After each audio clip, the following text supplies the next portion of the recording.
Hello everyone, my name is Dani. Welcome back to my channel, Current Chapter. And today it's time to talk about the worst books I read in July and August. So let's talk about books. So I will link in the description the first video I did of the series, which was the best books I read in July and August. I have 8 books on this list. It's not necessarily that these are bad books. They're just books that I didn't like so much. So if you have the same taste in books that I do, you maybe won't like them as well. But I will talk about them and I will say what I think are good about these books, and if you like that kind of things, you will probably enjoy these books also. But for me, these are the worst books I read in those 2 months. So first, let's start with the one audiobook that I have in this list, which is The Ersatz Elevator by Lemon is Naked. This is the 6th, if I'm not mistaken, the book in the series of Unfortunate Events. I love the series a lot. This was the worst book in the series I've read so far. It was not a bad book, like I said, but it was very repetitive from what we've already been seeing in all the books before. So I think it was one of the worst books. I didn't enjoy that as much as the other ones.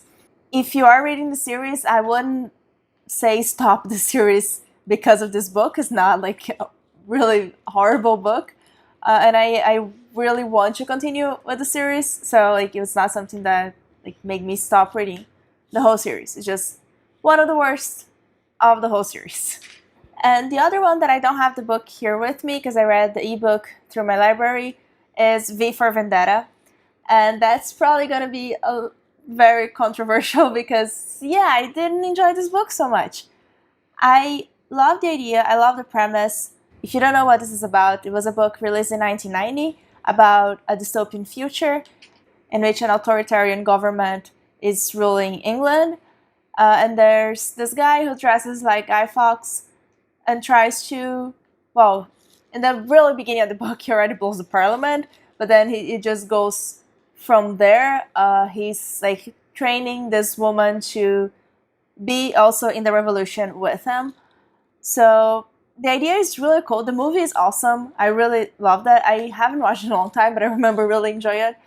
But what I didn't like about this, it's a comic book, I got very confused with the characters. I didn't know who was who. I didn't like the language so much. It might be just an issue with it being a different type of English that I'm not super used to. But overall, I just didn't get so much out of this format as I was hoping. I really like the story, and I hoped I was reading it in a novel format, so my problem really was with the comic book and not with the story. So if you are used to comic books, go for it. It's amazing. If you're not, I would say try starting somewhere else and not with this one, because I don't think it's good for beginners. Then I have 2 thrillers that, they have very good ratings on Goodreads and in the world. So let's start with the most famous one, which is The Woman in Cabin 10 by Ruth Ware. If you watch my other video, you know that one of her latest book is in my best books of the 2 months, and this one is in the worst books of the 2 months. Like I said, it's not that it's a bad book, but it was one of the worst that I read. I was expecting so much more of it, being so famous and everything. So this is a story about a woman who is a journalist, and she goes on a cruise and she sees someone being thrown overboard on the water, and she tries to convince people that someone is killed, but everyone is accounted for in the boat. So who's missing? Who's the person who was thrown on the water? We don't know. It's a very interesting premise, but it takes so long for this to happen in this book, and this is the premise of the book, so we already know that that's going to happen.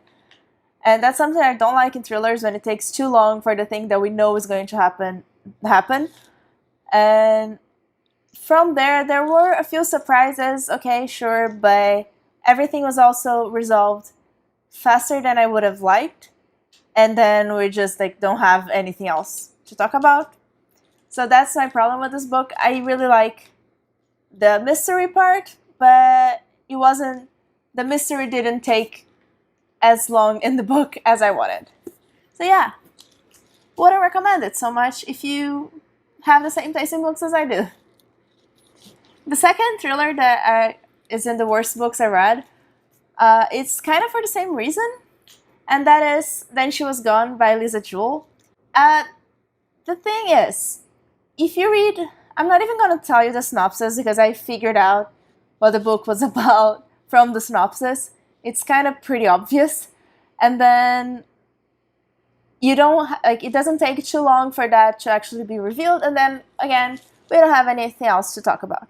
There was maybe one thing in the middle of the book that surprised me, but other than that, it's basically just telling that story of those people and not necessarily trying to solve any mystery. So I didn't think it was a thrilling book.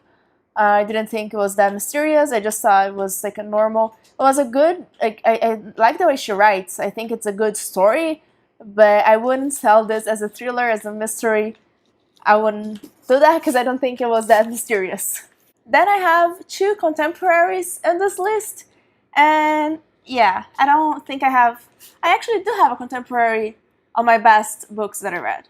So yeah, it's not the problem with the genre, but I have an YA contemporary and an adult contemporary that are on the worst books I read on those 2 months. And the first one is Why We Broke Up by Daniel Handler, which is Lemon is Naked also, but this is a contemporary YA novel.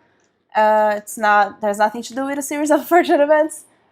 And yeah, I didn't like this book.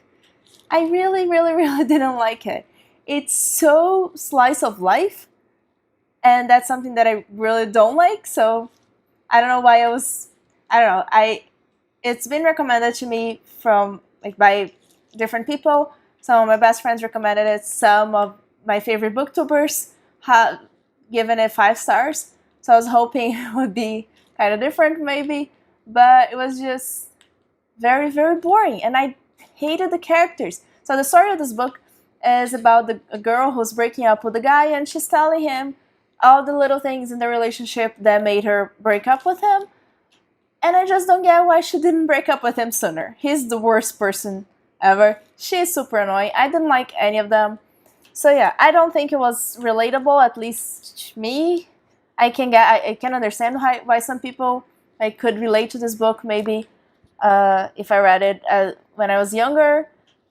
But yeah, I didn't like it. The only thing that I do like about it, it's illustrated. And I do like the illustrations. I think they're really cool and unique. They're very different from other illustrations that I've seen. That's pretty much it. I didn't like anything else in this book. And then the adult contemporary that I didn't like was Someday, Someday Maybe by Lauren Graham. I love Lauren Graham from Gilmore Girls, of course, and this book is so her. You can hear her voice telling the story, which is the good part of it. If you like Lauren Graham and if you like contemporaries, you might love this.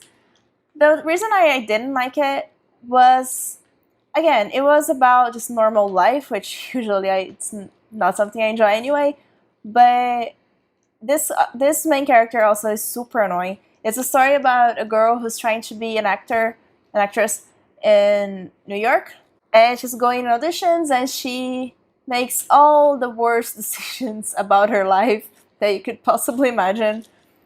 It's just very, very annoying, because you're like, this is not, you shouldn't be doing this, and then she does that, and then you have to deal with it for a long time. And the ending is very expected, which is not a bad thing in a contemporary, I guess. But I just didn't care about what was going to happen in her life, because I knew where it was going, and I just didn't care about all the bad decisions she was making. But I like the way it's written. I like to hear the internal dialogue that's so Lorelai-esque.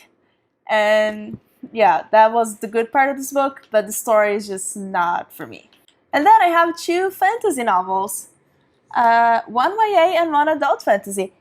The adult fantasy was the one that I was super, super expecting. I was anticipating so much. I heard so much great things about it, and I didn't like it. And that was Unkindness of Magicians by Kat Howard. So I've heard this book mostly from Murphy Napier, which is another booktuber, and she recommends this book so much, and I get what she's going, like, I get the recommendation that she gives. This is about a group of magicians who live in New York, and it's a very tangled story that gets untangled throughout the book. So in the beginning, you really don't know what's going on, and it gets untangled, and you figure out as you go. And I get that. It's just that the main story was not interesting to me. I was very bored. I, again, didn't care about the characters at all. Yeah, I didn't care about the main character. I didn't like her, really. That's not necessarily an issue. I don't have to like the main character. It's just that like, if she died and someone else took over from the story, I don't think that would be an issue. There was like nothing in the main character that made me want to keep reading her story. I guess that's the bigger part of it. Also, even after the story got untangled, I didn't see the point of it. All the details, all the mystery that gets solved, they figure out what's happening. Oh, so this is what was really happening. It wasn't that big for me. It was like just normal things that like weren't that big of a deal. So I struggled to finish this book just because I didn't care. I kind of like the ending though, at least for the story, but it's not worth it. It's very, very action-packed, I'd say, which is something I like, but it skips most of the better action parts in the book, and it tells more of the story when there's not a lot of action. Which, if you read it, you kind of understand what I'm saying, but yeah, for me, it was just not for me. I gave it 2 stars, I think. You can follow me on Goodreads. I have reviews and ratings for all these books, and you can check all the ratings there. You'll see that some of these books are maybe 4 stars on Goodreads, but maybe they were like 3.5 from my own rating system, and then I bumped it for 4 because I didn't think it was that bad to be a 3-star, but still was in the list of worst books. And the last book I have is a YA fantasy, and that is Spin the Dawn by Elizabeth Lynn. This came in the Owl Crate box. It was my first Owl Crate box, and I was super excited. I was super excited to read this book. And again, it was not that, like, I hated it. It was just very underwhelming. Very disappointing. It wasn't that it was disappointing. It was just, I wasn't worried about these characters at any point. I am kind of tired of women having to dress as men in books. I also don't see the point of that. Like, that didn't have to be an element of the story. It could have solved that in another way and it would be fine. There are some, like, it goes into deeper things than just that in the book, which I really like. And I'm kind of curious for the sequel because I think that it will have more of that second aspect of the book that I liked more than the main story here. Because this story is about a woman who has to dress up as a man to be a part in like a competition to be the king's tailor, and that's it. She's making dresses, and they talk about making dresses as if they were going to war. And I just didn't think it was that big. Like, you're making a dress, just chill, and like, just make the dress and don't talk about it like that because there are worse things happening in your world. But it goes into other things. They go on an adventure around the world, which is very fun. And I just didn't like the dressmaking aspect, and the romance is super weird. Didn't like the romance either. But yeah, there are things in the book behind that 2 storylines that I actually enjoyed, and I am curious to see how it develops in the next book. But very underwhelming. And these were the 8 books I had to talk about, the worst books I read in July and August. I hope you enjoyed this. I hope you found some book that you actually want to read. Don't take my opinion as the real truth in the world. As I said, these were books that were recommended to me that people love a lot. It's just not for me. And if you want to talk more about them, leave a comment. I would love to, because it's always fun to talk about books you didn't like. I wouldn't go into too many details here because I would have to go into spoilers, and I don't want that. But yeah, leave a comment if you want to talk about it. I would love to. And remember to like and subscribe if you enjoyed this video. Thank you so much for joining me. Bye!